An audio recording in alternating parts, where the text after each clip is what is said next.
Selection हुआ है हाल ही में, थोड़ा सा लंबा संघर्ष रहा, अपने बारे में खुद ही बताएंगे पहले, फिर हम और बातें करेंगे। एक बार जोरदार तालियां बजाएं।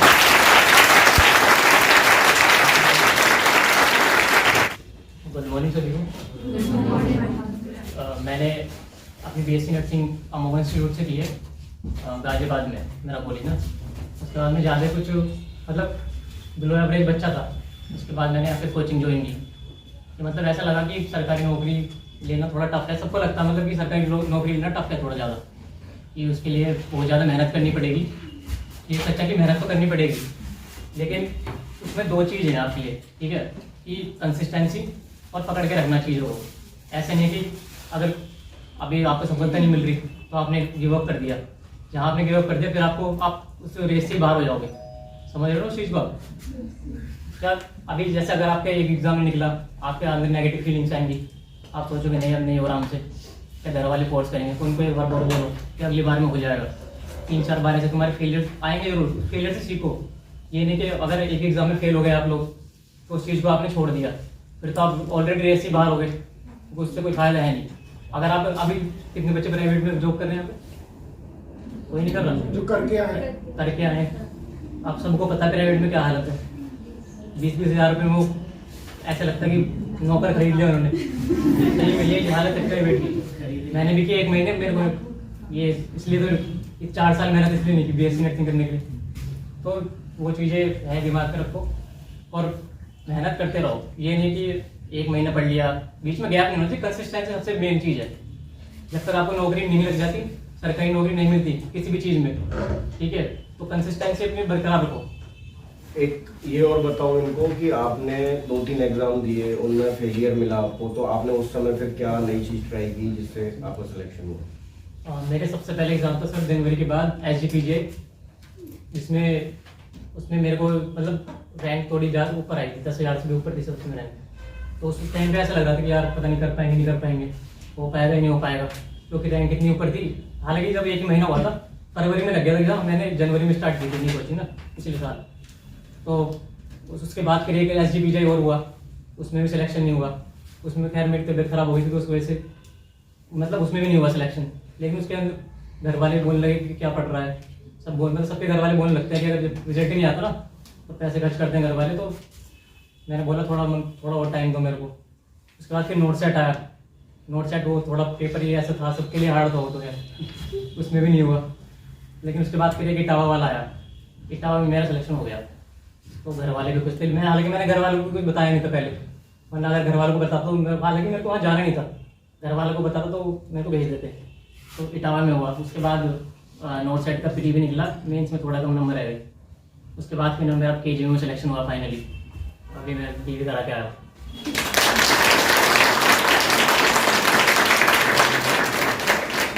मेन 2 ही चीज़ है यहाँ पे, कंसिस्टेंसी और पकड़ के रखना चीज़ों को। ये कि गिव अप कर दिया आपने, छोड़ दिया, ठीक है। ललित का ग्रुप था 3-4 लोगों का, और उनमें से 2-3 पहले ही निकल गए, लेकिन फिर ललित ने कंसिस्टेंसी रखी जैसा कि वो बार बार कह रहे हैं। और इनके फ्रेंड्स जो ग्रुप में थे उन्होंने भी काफ़ी सपोर्ट किया, आते रहते थे हमसे मिलने के, सर और कैसे तैयारी करें, क्या करें। बतानी तो वही सेम चीज़ें होती हैं जो हम आपको बता रहे हैं, लेकिन स्टूडेंट का थोड़ा मनोबल बढ़ जाता है। बार बार उसको अलग से थोड़ा पर्सनल समझा देते हैं, ट्रीट कर देते हैं, वो सोचता है कि हाँ चलो मुझ पर भी ध्यान दिया जा रहा है। तो ऐसा हम लोगों ने किया, फाइनली इनका सिलेक्शन हो गया। एक बार और जोरदार तालियां बजाएं।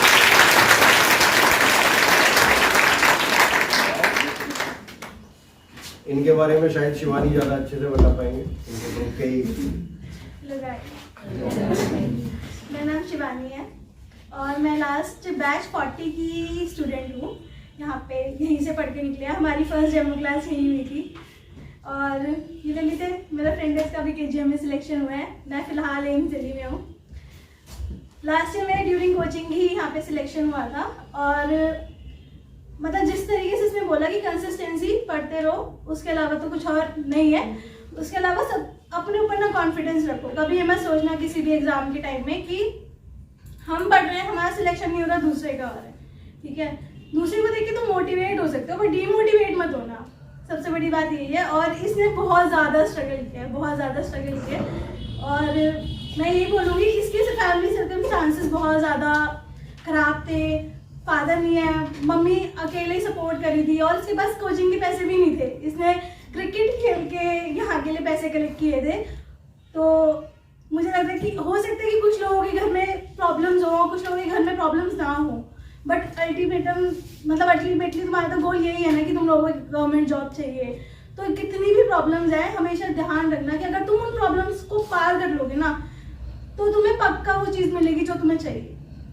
तुम्हें लग रहा है ना तुम्हें एम्स दिल्ली चाहिए, तुम्हें एम्स ऋषिकेश चाहिए या तुम्हें गवर्नमेंट जॉब चाहिए, तुम्हें पक्का मिलेगी, क्योंकि इसने बहुत सफर किया है, इसको मिल गई तो तुम्हें तो पक्का मिलेगी। मैं सच बता रही हूँ, ठीक है। अपनी कभी भी बस कोशिश, मतलब पढ़ाई मत रोकने देना। यहाँ पे टीचर्स जो बोल रहे हैं ना कि टीआर यादव करनी है तो मतलब करनी है, टारगेट हाई करनी है तो करनी है, ठीक है।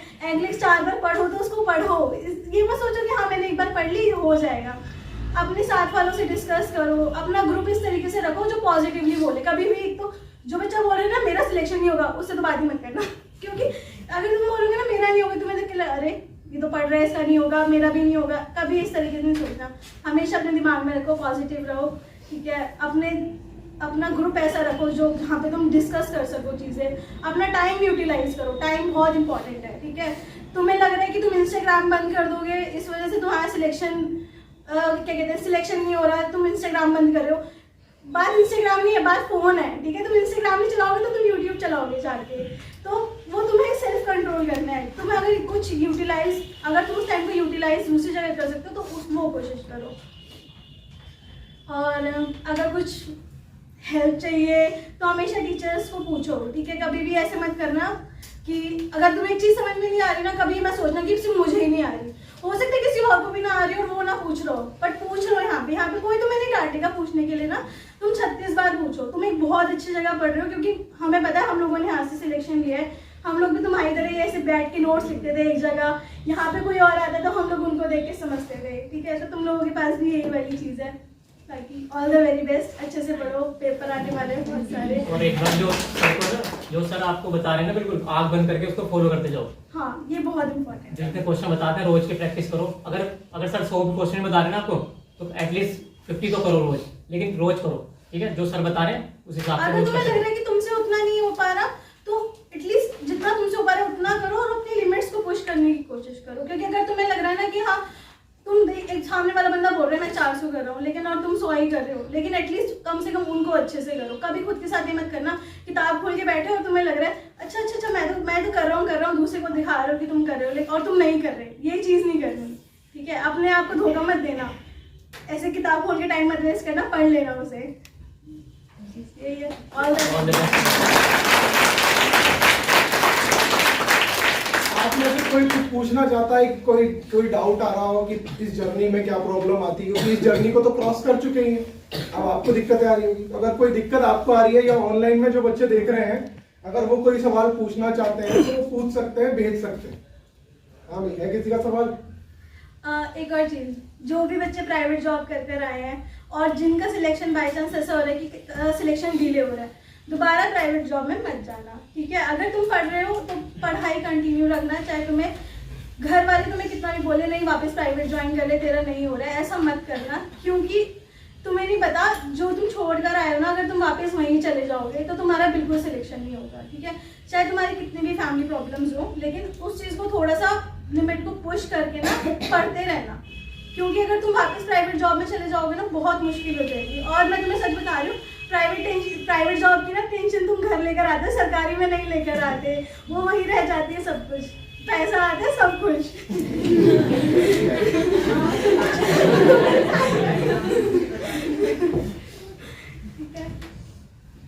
कितनी सैलरी है आपकी?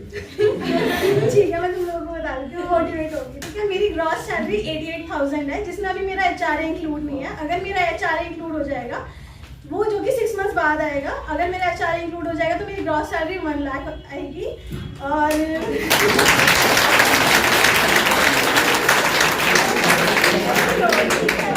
जितनी तालियां 1 लाख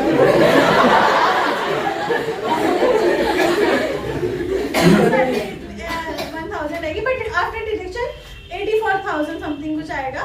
बट ठीक है, ये बहुत इतनी आगे आप सैलरी स्लिप देखती ना ऐसे हो जाएगी, वर्थ इट है जो मैंने पढ़ा है ना। वो वर्थ इट लगेगा, ठीक है। तो all the best All the best सभी को।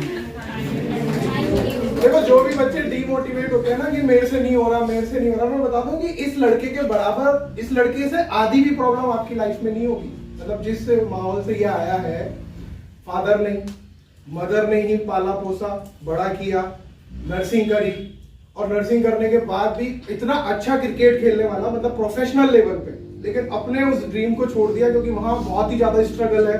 तो पहले फाइनेंशियल स्टेबल होना है, अपने आप को और अपनी फैमिली को करना है, तो अपना उस ड्रीम को साइड में रखा। उससे जो अर्निंग हुई, मतलब आप सोच सकते हो 15-20 हजार 25 हजार रुपए उस क्रिकेट से कमाए, तो कितना अच्छे लेवल पे क्रिकेट खेलता होगा बंदा। उसको छोड़ के पैसे कमा के फिर यहाँ फीस भरी और फिर यहाँ तैयारी करी। लास्ट जनवरी की बात बता रहा हूँ, और इस जनवरी में सिलेक्शन ले लिया। तो कितनी सारी स्ट्रगल्स मतलब इस बंदे की लाइफ में है। और अगर आपको अपने स्ट्रगल बहुत बड़े लग रहे हैं ना, तो आप गलत हो। आपने उन चीजों को ज्यादा तवज्जो दे दी जिनको देने की जरूरत थी नहीं, और जो आपके पास था ना, उन रिसोर्सेज को आपने पूरी तरीके से यूटिलाइज नहीं किया। तो अपने पास जो है उसका बेस्ट यूज करोगे ना, तो डेफिनेटली आउटकम आएगा ही आएगा बच्चों, ये हमेशा ध्यान रखना। बस जो अपने पास है उस पर गर्व करो। आपके पास मेहनत करना है, आपके पास भले ही आज पैसा ना हो, लेकिन आपके पास मेहनत तो है, आपके पास अभी टाइम तो है, तो आप लगाओ उस मेहनत को। क्योंकि टैलेंट हमेशा कंसिस्टेंस से हार जाता है, ये ध्यान रखना। कोई कितना भी इंटेलिजेंट बंदा हो, अगर वो मेहनत नहीं कर रहा है, और कितना ही कमजोर बंदा हो, अगर वो रेगुलर मेहनत कर रहा है, वो आगे निकलेगा ही निकलेगा। क्योंकि अगर टैलेंट ही जीत रहा होता, तो मैंने कहा था ना कि हर क्लास में एक टॉपर होता है। इतने सारे नर्सिंग कॉलेज है, इतने सारे टॉपर है, वो सारे ही सेलेक्ट होने चाहिए थे ना। लेकिन टैलेंट हार जाता है अगर जो बच्चा रेगुलर मेहनत कर रहा है उससे।